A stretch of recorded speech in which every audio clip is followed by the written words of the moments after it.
बिस्मिल्लाहिर्रहमानिर्रहीम। अस्सलाम वालेकुम टू व्यूअर्स, उम्मीद है आप सब खैरियत से होंगे। आज मैं बनाने जा रही हूँ गाजर का हलवा, जिसे हम गजरेला भी कहते हैं। और उसके लिए मैंने ये गाजर 5 किलो गाजर लिए मैंने, और अच्छी तरह से मैंने इनको छिलका उतार के और साइडों से भी काट लिया है और आगे से भी, और धो के मैंने अच्छी तरह इन्हें खुश्क होने के लिए रख दिया है। अब मैं इन्हें कद्दूकश करूँगी और फिर हम मज़ेदार सा गजरेला बनाना स्टार्ट करेंगे। जी तो व्यूअर्स, कद्दूकश मैंने ले लिया है। आप कैसा भी ले सकते हैं, जो भी आपके पास अवेलेबल हो। ठीक है, ये गाजर लेके हम इन्हें कद्दूकश कर लेंगे इस तरह से।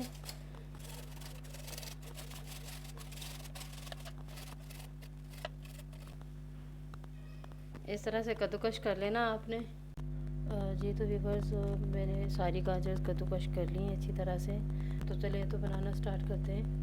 जी तो व्यूअर्स, पतीले के अंदर मैंने कुछ डाली है और कुछ मैं बाकी बाद में डालती जाऊँगी।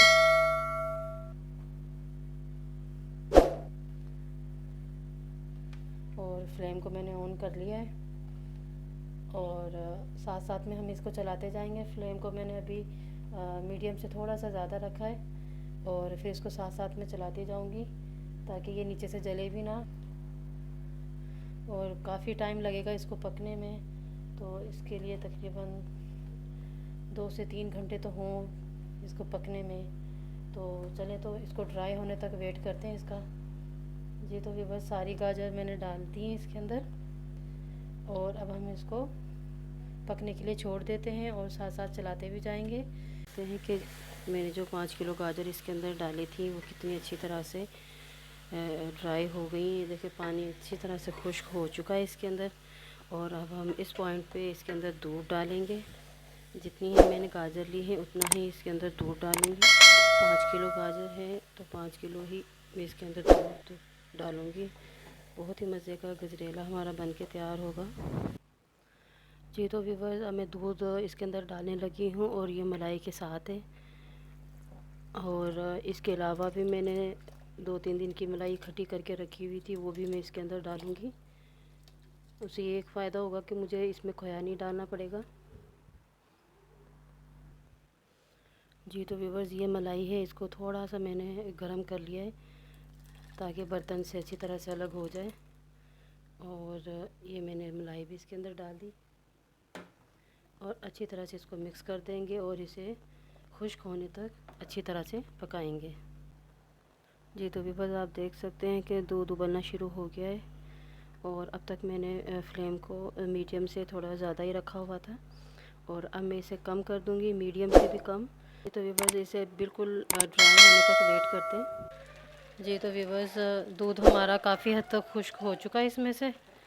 अब इस पॉइंट पे आके मैं इसमें चीनी डालूँगी ताकि चीनी भी अच्छी तरह से मेल्ट हो जाए साथ में। तो चीनी हमने हस्बे ज़रूरत डालनी, जितना मीठा आपको पसंद है, हल्का पसंद है या ज़्यादा। अच्छी तरह से मिक्स कर देंगे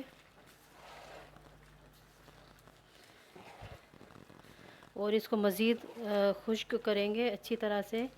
जितना भी दूध और चीनी का मिक्सचर इसमें होगा वो सारा अच्छी तरह से खुश्क हो जाए। जी तो व्यूअर्स, आप देख सकते हैं कि दूध इसमें से कितनी अच्छी तरह से खुश्क हो चुका है और चीनी भी अच्छी तरह से मेल्ट हो चुकी है। और मैं इसे मुसलसल तकरीबन 20 मिनट हो गए मुझे चलाते हुए, क्योंकि ये ऐसा वो टाइम होता है कि जब चीनी और दूध खुश्क हो रहा होता है तो ये ज़्यादा नीचे लगता है, तो फिर इसलिए इसको चलाना पड़ता है ज़्यादा से ज़्यादा ताकि ये लगे ना। जो ये साइड में लगा हो ये भी अच्छी तरह से साफ़ हो जाए। और इसे मैं मुसलसल चलाती जा रही हूँ। अगर जल लग गया तो समझें ये इसमें स्मेल हो जाएगी जलने की, और फिर अगर स्मेल हो गई तो फिर आपका बेकार हो गया गजरेला। तो इसलिए बड़ी एहतियात से बनाना पड़ता है। इसमें थोड़ी सी मेहनत लगती है, लेकिन जब ये बन के तैयार होता है बहुत ही लजीज और बहुत ही मज़े का बनता है। तो मेहनत बहुत ज़्यादा लगती है इसमें, टाइम भी बहुत ज़्यादा लगता है। जी तो व्यूअर्स, वैसे तो मैंने इसमें तकरीबन आधा किलो मलाई डाली थी, तो मुझे अब घी डालने की ज़रूरत नहीं इसमें। तो वैसे भी मैं इसमें आप देसी घी, ऑयल, डालडा घी, जो भी आपके पास अवेलेबल है आप वो डाल सकते हैं। तो मैं इसमें सिर्फ 2 टेबलस्पून देसी घी ऐड कर रही हूँ। और आप चाहें तो ऑयल घी जो मर्ज़ी आपका दिल करे आप इस्तेमाल कर सकते हैं।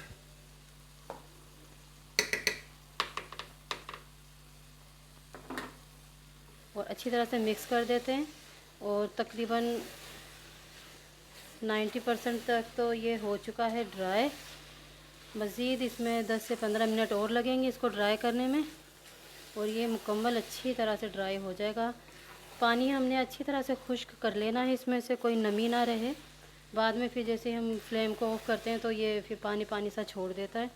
तो आपने श्योर करना है कि ये आपकी इसमें से नमी बिल्कुल ख़त्म हो गई है। तो अभी भी मज़ीद है इसके अंदर नमी। तो ये देखें, आप देख सकते हैं कि मुझे इसमें अब खोया डालने की ज़रूरत नहीं है। आपको नज़र आ रहा होगा कि कैसे दानेदार सा बना है। तो ये मैंने मलाई डाली है तो इसी वजह से मुझे खोया डालने की ज़रूरत नहीं है। और दूध भी मैंने अच्छा खासा डाला इसमें। तो जी मज़ीद हम चलाते जाएंगे। जी तो व्यूअर्स, हलवा हमारा बनके तैयार हो चुका है और बहुत ही ज़बरदस्त और मज़े का गाजर का हलवा बनके तैयार हुआ है। और अब मैं फ्लेम को कर दूंगी बंद और अब इसको करते हैं हम डिश आउट। जी तो व्यूअर्स, मैंने डिश आउट कर लिया है और मैंने एग भी साथ रखे। तो अगर आपको पसंद है तो आप एग भी खा सकते हैं, नहीं तो आप स्किप भी कर सकते हैं। तो ये थोड़े से बादाम है, ये हम गार्निशिंग कर देंगे। अगर आप हमारे चैनल पे नए हैं तो हमारे चैनल को सब्सक्राइब करें, लाइक करें, शेयर करें वीडियो को ज़्यादा से ज़्यादा, और बेल आइकन के बटन को दबाना ना भूलिएगा ताकि हर नोटिफिकेशन सबसे पहले आप तक पहुँचे। ये थोड़े से अखरोट हैं, ये भी गार्निशिंग कर देते हैं हम। उम्मीद करती हूँ आज की ये रेसिपी बहुत पसंद आई होगी आपको। आप ज़रूर ट्राई कीजिएगा, अपनी दुआ में याद रखिएगा। नेक्स्ट आने वाली वीडियो तक के लिए अल्लाह हाफिज़।